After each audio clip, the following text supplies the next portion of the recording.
আসসালামু আলাইকুম। আস্তে আস্তে মসজিদের দিকে যাচ্ছি এবং মসজিদে নামাজ পড়ে বার হব এবার। তো নামাজ হওয়ার পর বার হচ্ছি আস্তে আস্তে সবাই। আলহামদুলিল্লাহ এই মসজিদে নামাজ পড়লাম আজকে।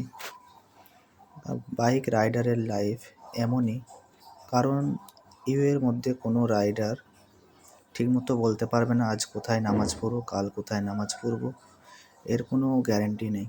কারণ রাইডার লাইফটা এরকম, কখনো এখানে কখনো ওখানে। তা আলহামদুলিল্লাহ আজকে আমি এসেছিলাম আলনাদা। তা আলনাদা মসজিদে আজকে আল্লাহর রহমতে এখানেই নামাজ পড়লাম। তা আমার খুবই ভালো লাগলো এখানে।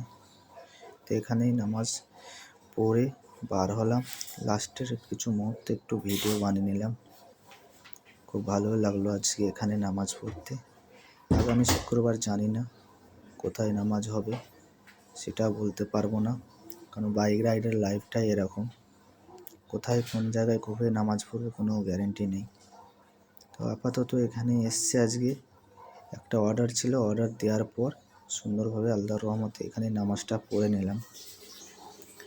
তো এখানে আপাতত যে এত সুন্দর আজকে ক্লাইমেট বা ওয়েদারটা এত ভালো, কিন্তু বাতাস প্রচুর করছে, অনেক ঠান্ডা এখানে।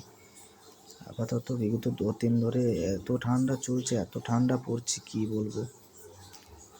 রাইডারে কাজ করি তো মাঝে মাঝে হাতগুলো পুরো অবশ হয়ে যায় যে এত ঠান্ডা। আজকে নামাজটা পড়ে একটু ভিডিও করে নিলাম তার ফাঁকেই। তা ভিডিও সবারই ভালো লাগলে পারে অবশ্যই কমেন্ট, শেয়ার, প্লিজ সাবস্ক্রাইবও করে দেবেন, কারণ আমার এই ছোটো পেজটা সবাই ফলো করে যাবেন। ভালো লাগলে পরে আগে আরও নতুন নতুন ভিডিও তুলবো। তা চলে এসেছি ব্যাক সাইডে মসজিদে, মেন রোডের সাথেই একবারে। কত সুন্দর লাগছে দেখো ব্যাক সাইডটা, একবারে মেন রোড।